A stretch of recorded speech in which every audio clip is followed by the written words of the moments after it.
Hello everyone, मानस वाहिनी classes में आप सभी का स्वागत है।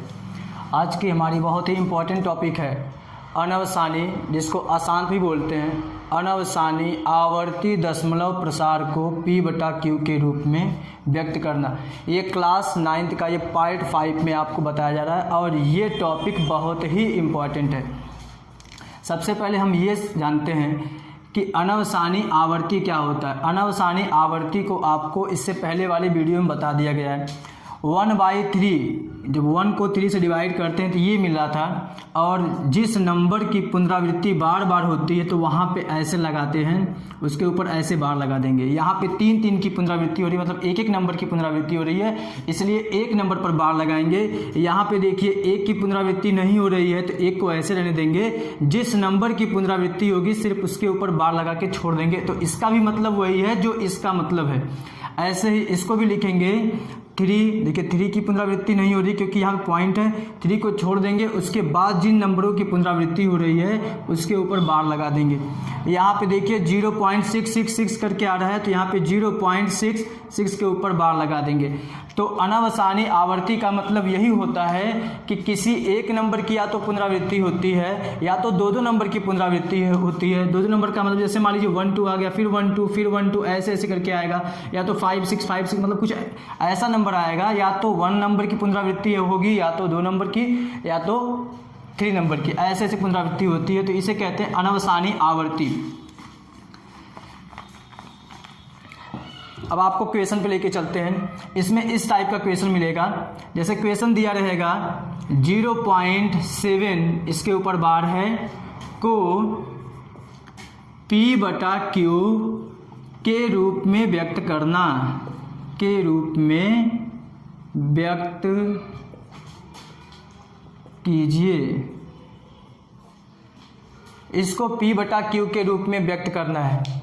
अगर यहाँ पे कोई नंबर है बीच में, जैसे मान लीजिए अगर ऐसे मिल रहा है ऐसे, तो सबसे पहले इस दशमलव को इस नंबर के बगल में लेके जाएंगे, मतलब दशमलव को वहाँ पे रखेंगे ताकि उसके बाद जो नंबर मिले उसकी पुनरावृत्ति हो।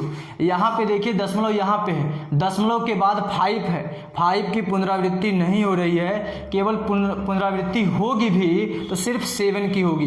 इसलिए पहले डेसिमल को, जो ये दशमलव है, इसको यहाँ पे लेके आएंगे।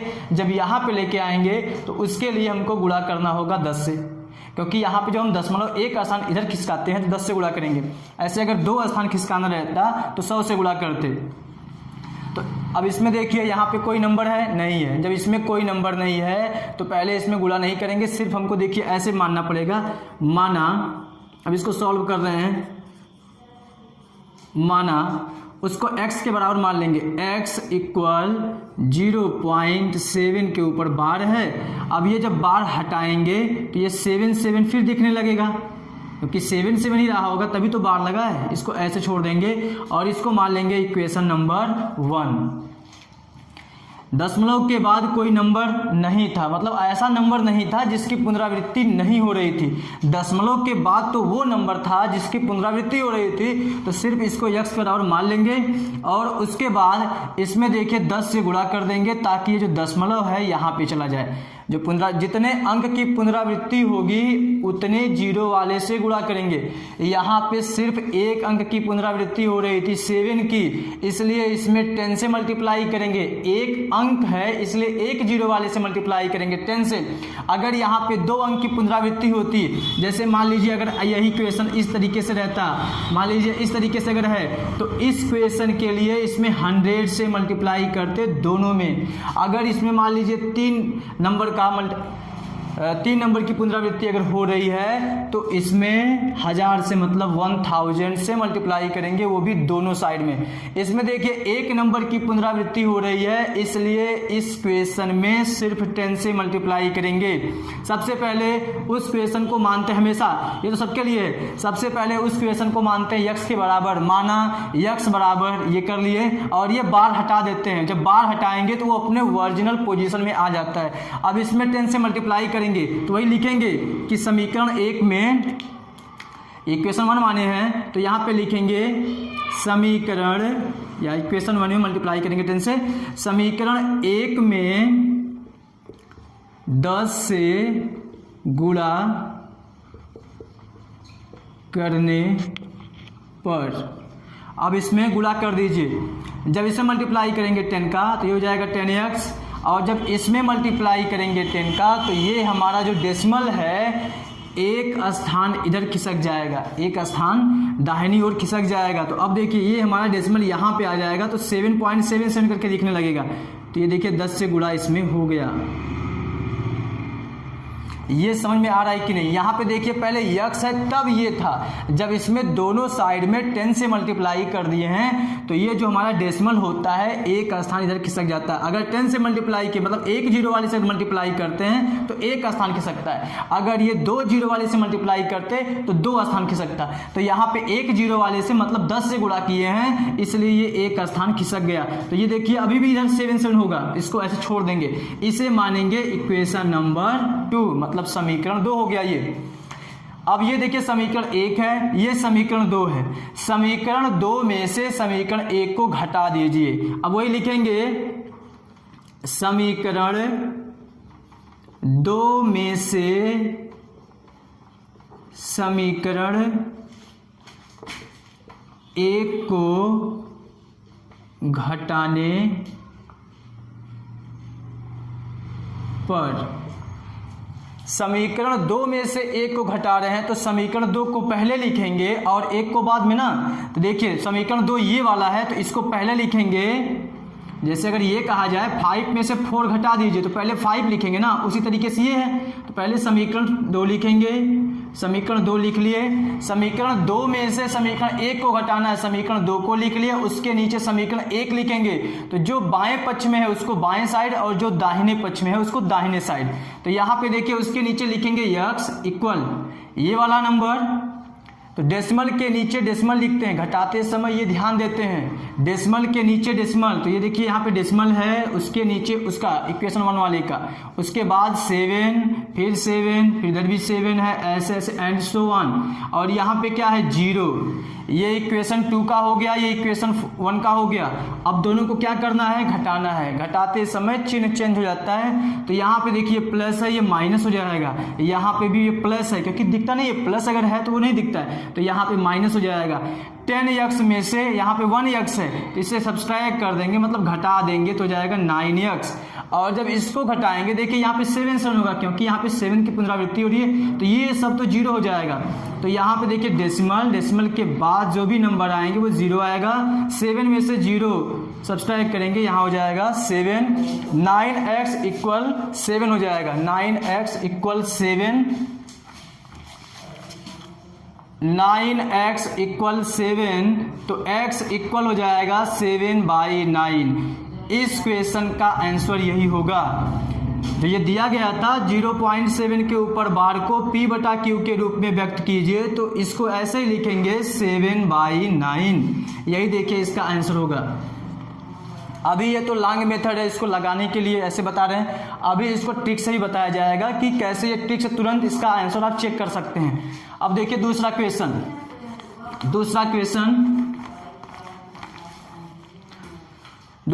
को ही लेते हैं। अब ऐसा नंबर लेते हैं ताकि एक नंबर ऐसा कुछ मिले जिस पे बार ना लगा हो।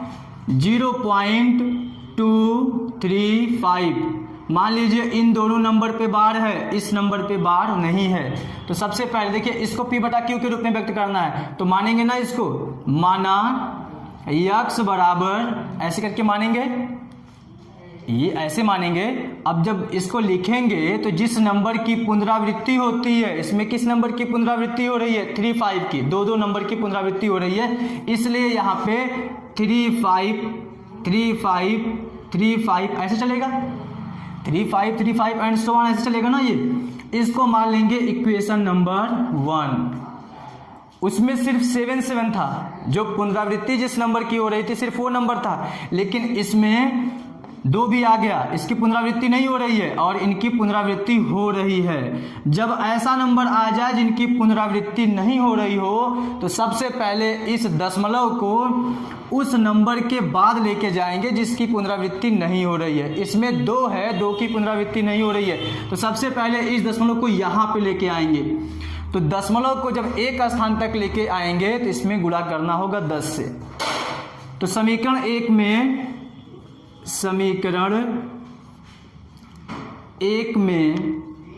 10 से गुणा करने पर,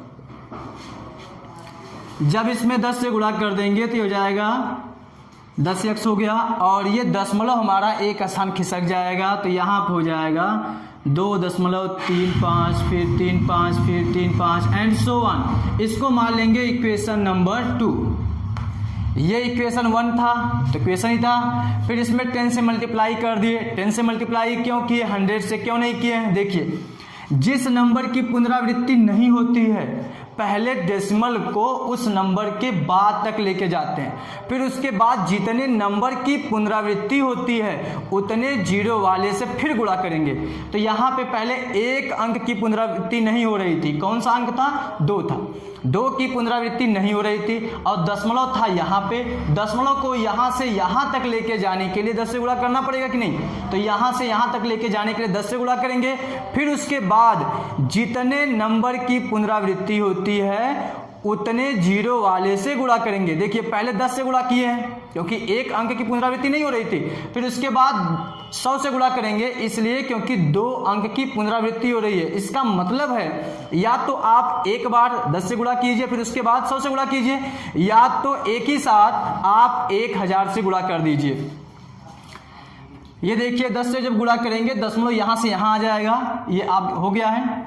उसके बाद दशमलव यहाँ पे है, दशमलव के बाद कितने अंक की पुनरावृत्ति होती है उतने जीरो वाले से गुणा करते हैं। इसके पहले वाले क्वेश्चन में सिर्फ एक अंक की पुनरावृत्ति हो रही थी, वो था 7। वहाँ पे 7 की पुनरावृत्ति हो रही थी इसलिए एक जीरो वाले से गुणा किए हैं। इसमें 2 अंक की पुनरावृत्ति हो रही है, 3 और 5 की पुनरावृत्ति हो रही है, इसलिए अब इस डेसिमल को यहाँ से यहाँ नहीं लेके जाएंगे, यहाँ से यहाँ जंप कराएंगे। और जब इसको यहाँ से यहाँ तक अगर जंप कराना है तो इसमें अब 100 से गुणा करना होगा क्योंकि 2 स्थान तक आप खींच रहे हैं। अब फिर लिखेंगे समीकरण 2 में 100 से गुणा करने पर, समीकरण 2 में 100 से गुणा करने पर, समीकरण 2 ये है ना, इसमें 100 से गुणा कर दीजिए। देखिए, पहले से इसमें 10 है, 10x पहले से 100 से गुणा कर देंगे 1000x बराबर। उसके बाद इसमें जब 100 से गुणा करेंगे तो ये दशमलव यहाँ पे यहाँ से यहाँ आ जाएगा ना, तो ये हो जाएगा 235, इधर हो गया दशमलव, ये 35, फिर ये 35 ऐसे 35 हो जाएगा। इसको मान लेंगे इक्वेशन नंबर 3, इसको मान लेंगे इक्वेशन नंबर 3। अब इक्वेशन नंबर 3 को इक्वेशन नंबर 2 से सब्सट्रैक्ट कर दीजिए, मतलब घटा दीजिए। समीकरण 3 में से, समीकरण 3 में से समीकरण 2 को घटाने पर, अब इसमें घटा क्यों रहे हैं, हमेशा क्यों घटा रहे हैं? घटा इसलिए रहे हैं ताकि ये दोनों कट जाते हैं, 35 जो आ रहा है ये कट जाएगा, इसलिए देखिए समीकरण 3 में से, समीकरण 3 बड़ा है, इसको पहले लिख देंगे। इसमें तो 1000 रहेगा, सॉरी यहाँ पे 1000 रहेगा क्योंकि पहले से 10 है ना, यहाँ पे 1000 रहेगा। 1000x इक्वल यहाँ पे 235.35, फिर 35, उसके बाद समीकरण नंबर 2 ये है, इसको लिख लीजिए। ये 10x इक्वल दशमलव के नीचे, दशमलव अभी बताए हैं कि दशमलव के घटाते समय या जोड़ते समय दशमलव के नीचे पहले दशमलव आप कर लीजिए। यहाँ पे दशमलव के बाद क्या है 35 एंड सो ऑन, इधर भी नंबर आएंगे।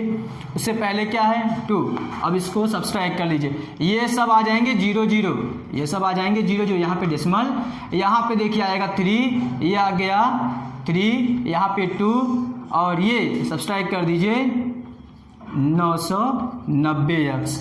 अब ये बराबर है इसके, दशमलव के बाद अगर 0 रहता है तो उसका कोई वैल्यू नहीं होता है, मतलब दशमलव के बाद 0 को छोड़ सकते हैं।